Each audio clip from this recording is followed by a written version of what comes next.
I got into the wrestling business. My brother was the president of my nephew's PTO, and he hired the New England Wrestling Alliance to come down and do a show for him. So I saw these guys in the ring, and I figured, hey, you know, what the heck, I can do this, because I've always loved wrestling. I had been watching it actually since maybe 1984 is when I really got into it. And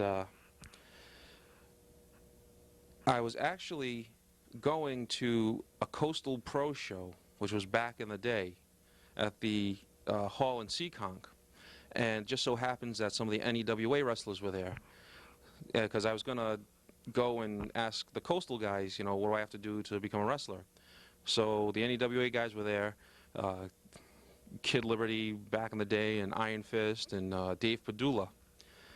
So they were all in the audience, and I just walked up to them, started talking to them, and Matt West is the one that invited me down to their training facility at the time, and that's what it was. I just went down there and walked in the gym and, you know, just started training with them.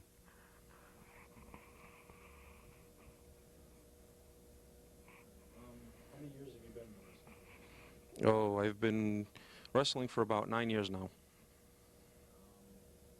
Which organizations have you worked for in the past, and are you looking to work for in the future? I've worked for the NEWA, the New England Wrestling Alliance, a lot of companies that are no longer around, like the NWF, the New England Northeast Wrestling Federation, New England Pro, Yankee Pro, CWA, the old Tony Rumble organization before it became NWA New England.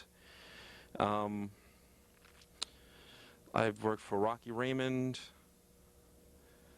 I've done shows where somebody would call me up in Pennsylvania and say, you know, hey, come on, I'm putting on a wrestling show. I need some guys, come on down, and I've done that as well. Which championships have you held in the past? Well, honestly, I've never really held any championships. I had the NEWA TV title for 1 week. Other than that, I never really wanted a championship. My entire career, all my gimmicks that I've ever had were based on comedy. I've been, my very first gimmick ever was a gimmick called Battlestar, where I'd come out and I'd have like a blue star painted in my face.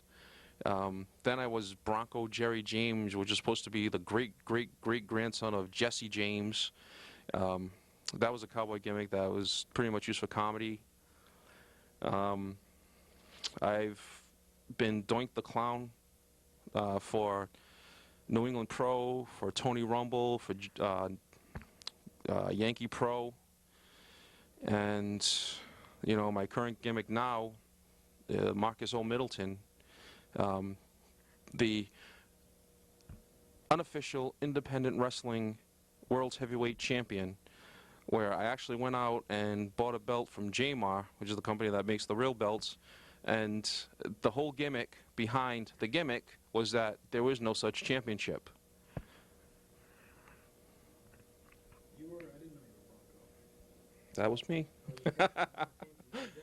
Oh, God, no. I didn't even know that was you. Yeah, it was, Are you serious? Hill, Oh, God. 94 or something. Yeah, outside on the street, right in front of the building? Yeah. I'm Oh. saying, he looked familiar. He looked different than I was. Yeah, I was a lot thinner then. Okay,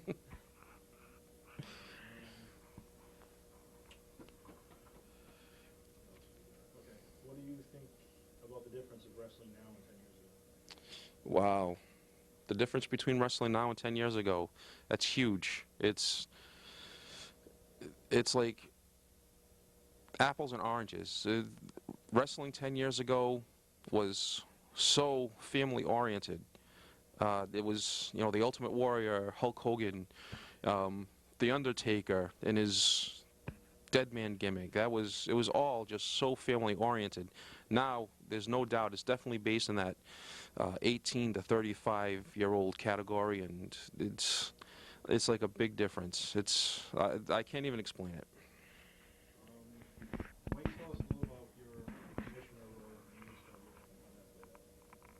The commissioner role in the HWF, I think that was kind of like an accident.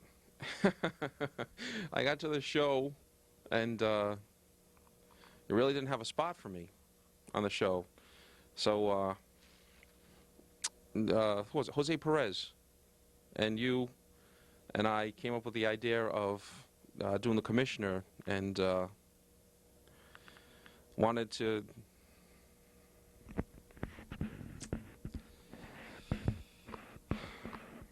I'm trying to think now.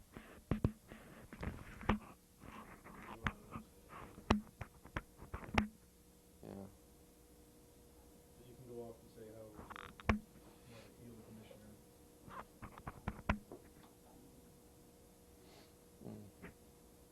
Anything, really, you had big plans in the HWF and little clues, anything really. Yeah. What was the question again? No, I put you on the spot. Your commissioner role. I just said, tell us about the commissioner role in the HWF. Tell us about the commissioner role. Well, the commissioner role was something that I had a lot of fun with. It's like doing the wrestling, but without getting hurt. So I got to. I always love being the heel. When I was doing Doink and the prankster, it was the most uncomfortable position for me because I had to be smiling, I had to be happy, I had to be, laughing and shaking hands and being friendly to the fans and everything. But, if you're the heel, then you can just go all out and tell people that you hate their guts and, flip them the bird and do all that stuff, which is pretty much the best kind. So with the commissioner, that was a lot of fun, the evil commissioner. And came up with a gimmick, and it was a lot of fun. And I tried to play it out the best that I could, like trying to be like the big-headed boss that knew he was in charge. And out of that, I even got to do a special guest referee spot, which was a lot of fun. Do you have certain goals in the wrestling business before you leave somewhere? I really can't say that I have any specific goals because I'm really doing this for fun. I never went into it with the aspiration of hoping that Vince McMahon would call me. If he does, it'll be great, but that's not why I'm doing it. I've gone and... Actually, that's one of the reasons why I stopped doing Doink the Clown, is because too many people, calling me up, and, it became a point where instead of me just going in the ring and, doing what I wanted to do and having fun with it, they were sitting me down saying, okay, this is what I want from you.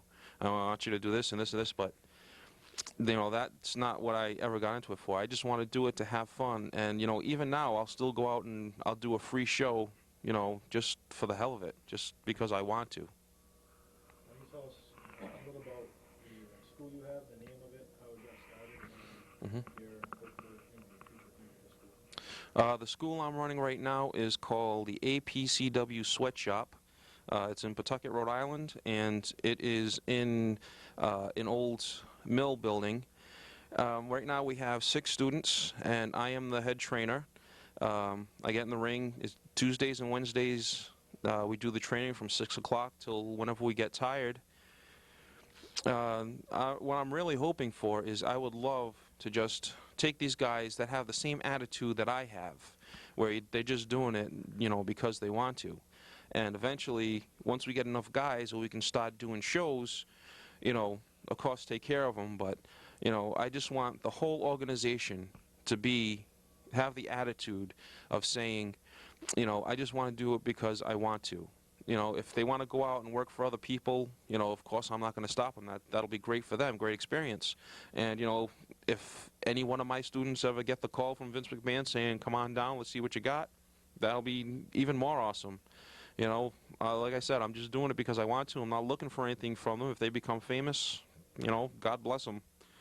And, like I said, we're just hoping to get some shows going and just having fun with it. As far as injuries go, have you had any injuries, or they be small? Fortunately, I can say no. I never had any injuries. The worst injury I ever had was I was doing this battle royal for Tony Rumble up at Salisbury Beach. Him and I were going at it, and at that time I was the prankster. I was the nephew of Doink the Clown. So him and I were going at it, and he comes walking up to me, and he starts laying in the punch. He just says, "Okay, you ready to go?" I'm like, "Yeah, let's do it."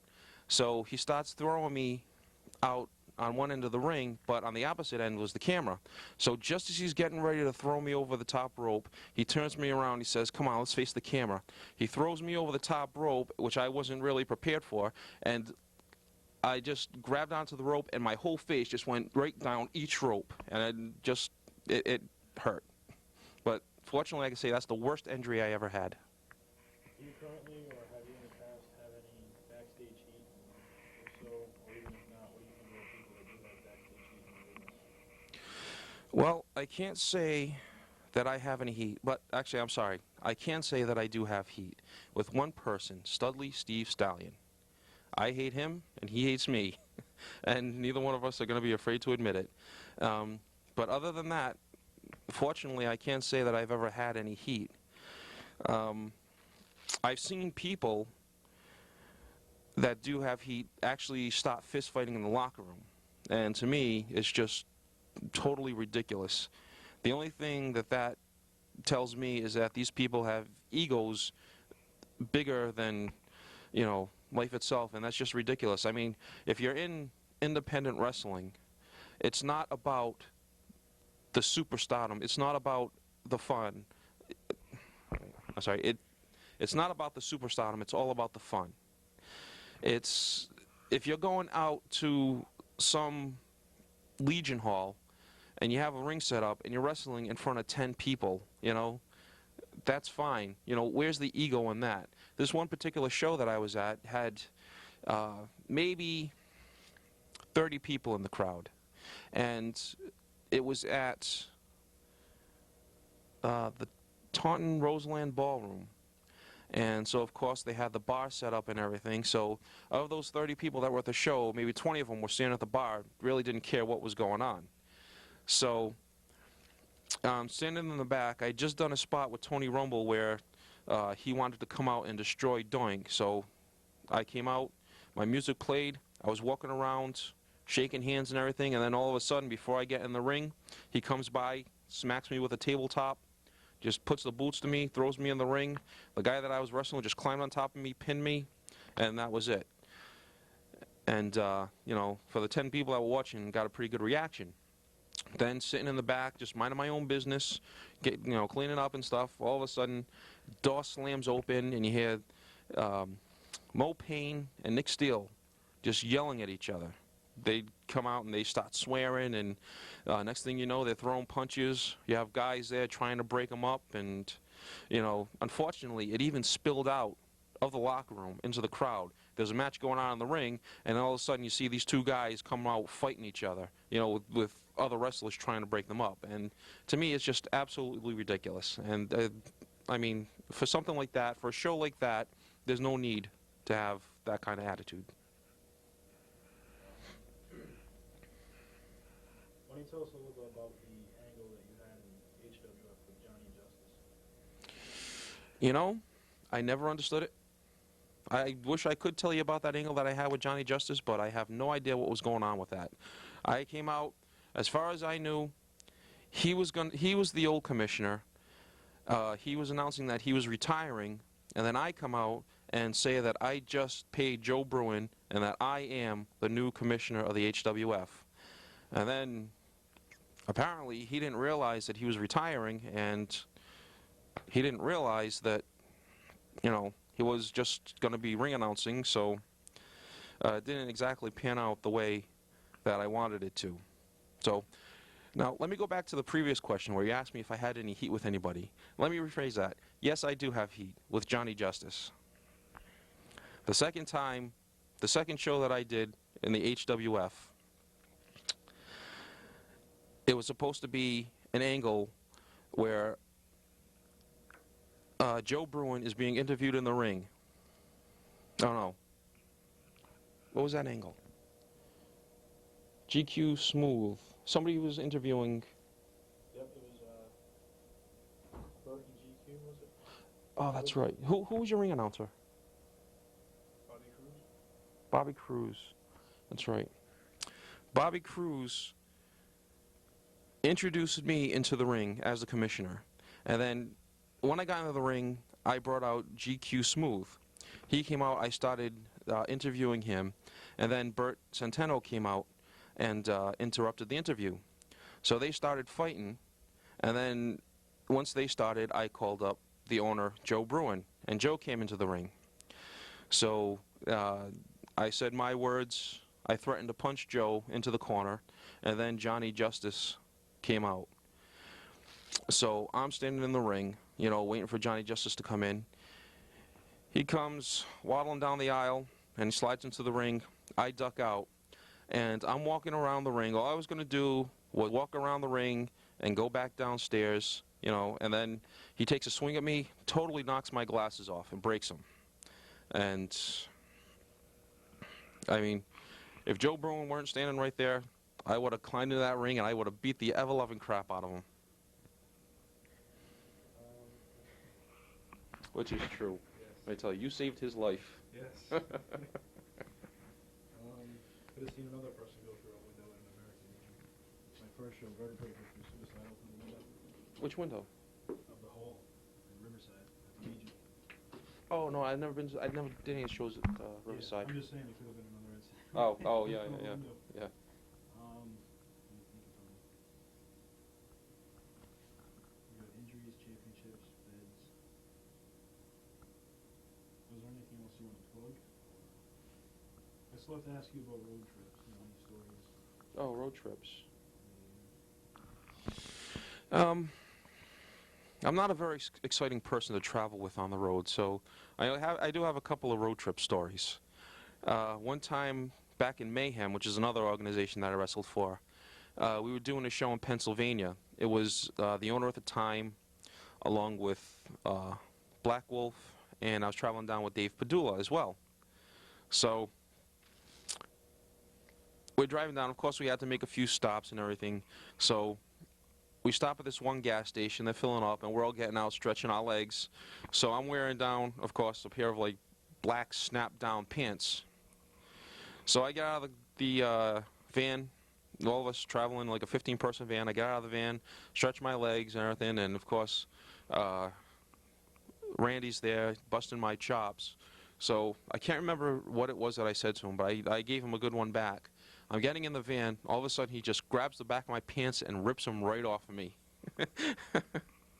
Good thing I was wearing underwear that day. So, and then once we got there, you know, we did our thing, and then we spent the night. And on the way home, we were traveling. It was like right up 95 the entire way, so it was pretty cool. On the way home, we decided to stop at Titan Towers. And back on Mayhem's website, they had a picture of us. It was Joe, Dave, Randy, and myself standing at the front door of Titan Tower. It had the WWF logo over it, and we're all standing there chucking at the bird. In salute to Stone Cold Steve Austin, of course.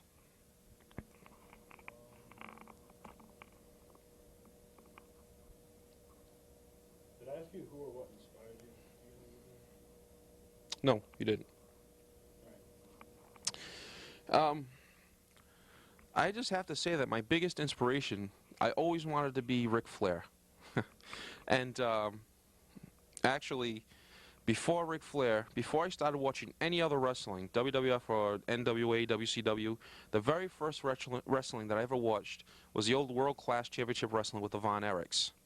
And the first match I ever saw was David Von Erich against Buddy Rogers, and it was the same show that they announced that David Von Erich had died.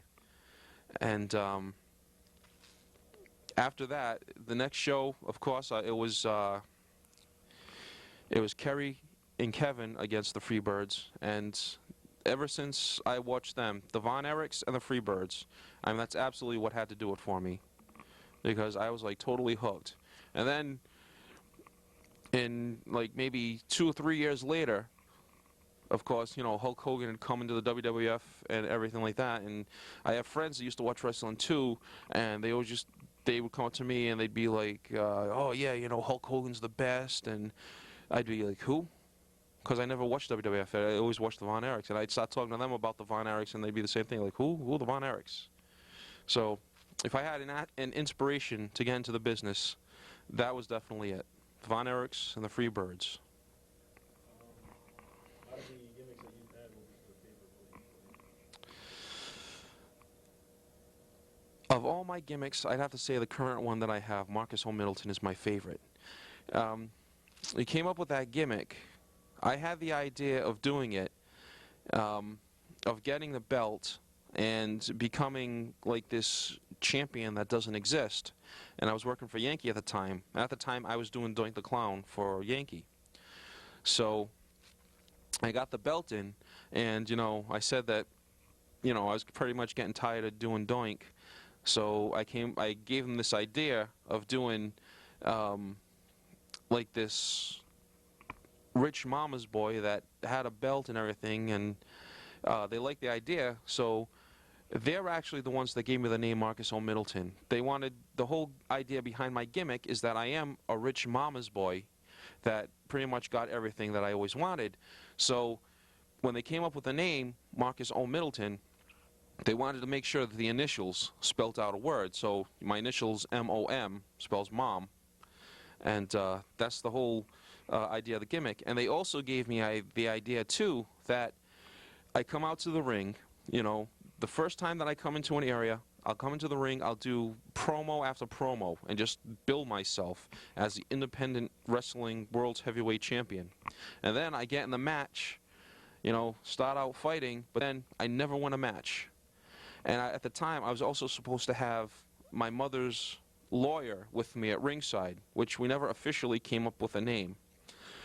So after I would lose a match, my mother's lawyer would jump into the ring and pull out a contract, and they'd open it up, and it would say, like in the small print on the bottom, that the title is not on the line on the fourth Friday of every month, or something like, if it's my birthday, you know, the title's not on the line. And then all of a sudden, you know, like they bring out a birthday cake or something for me, you know. And that's why I love that gimmick. It was great. It used to piss people off like you wouldn't believe.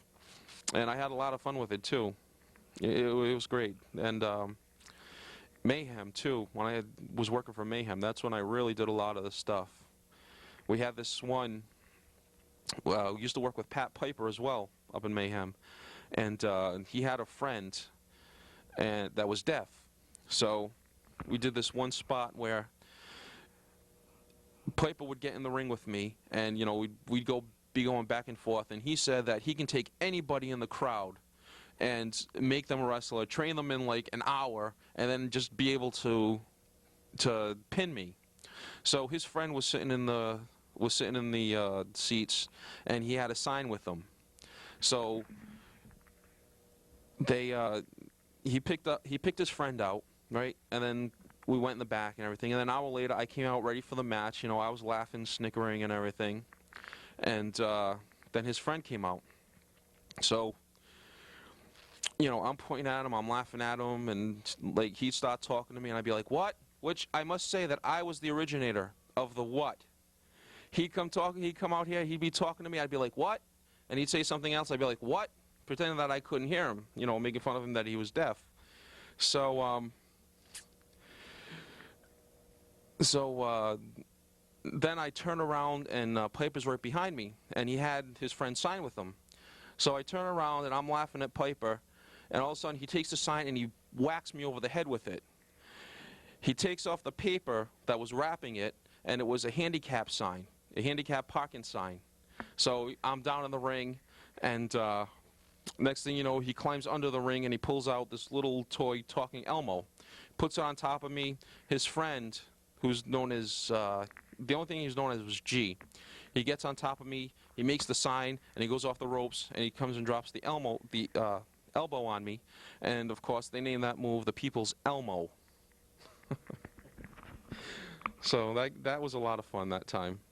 And then,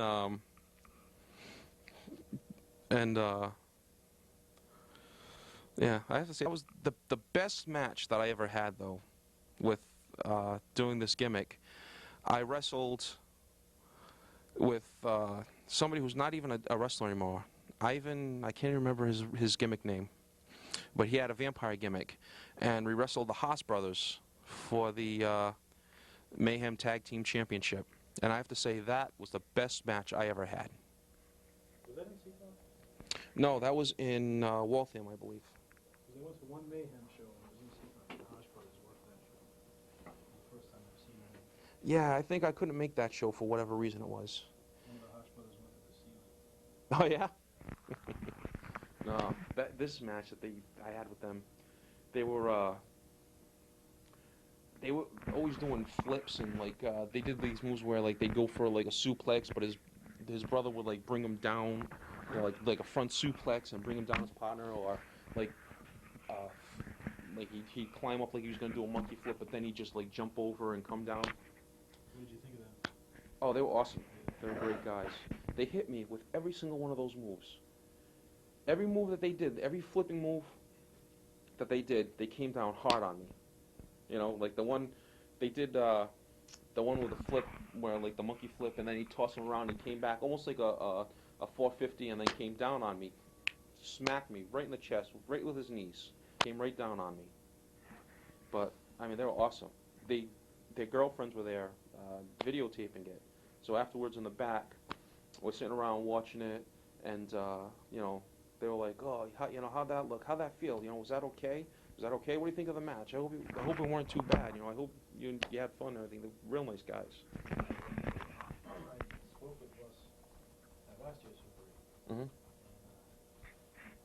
Too bad I didn't get a chance to meet him. I was supposed to do a documentary shoot with him that night. Mhm. And it was kind of last minute before the show was going to, they were all going to do. So he kind of got tangled up, and I wasn't able to interview him, but I was, supposed to that night. And he passed away shortly after. Yeah. Were they both there? Yeah. Did they work the show? Yeah, they worked Simon Diamond and Ty Street. Really good. Mm. Yeah, they were really good, both those guys. Yeah. Real nice guys too.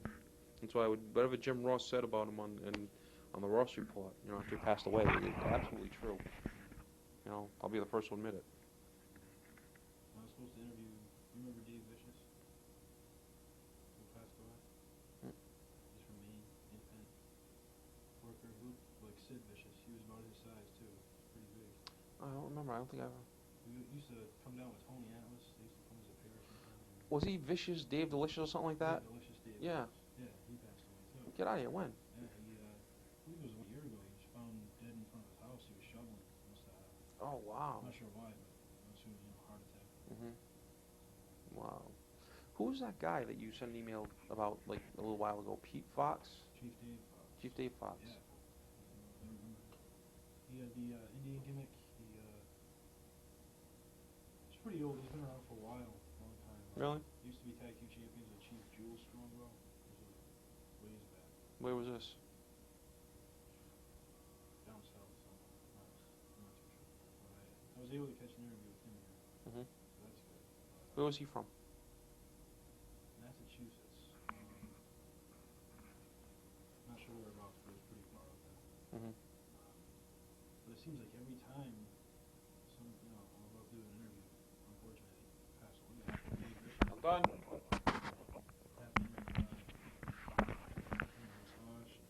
was Rumble even. I talked to him less than a week before he passed away. He called my house and we talked about scheduling a documentary interview. We were going to say how we're going to do it the following week to call him up to find out then. So I didn't even know he had passed away. Mhm. And I felt horrible because I called the house. Oh. And his wife answered. I didn't even know what to do. And I just said, "Oh, it's Tony." I didn't hear anything about it.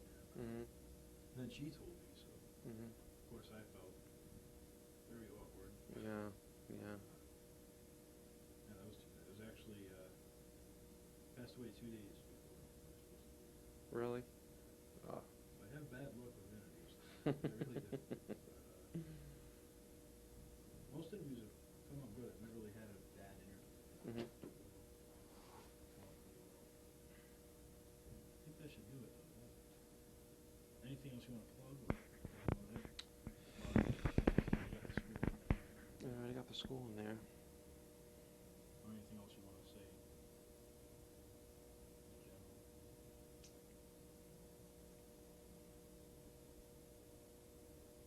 Pretty much sums it up. Yeah, pretty much thumbs up. Don't take any shit from anybody. Yeah.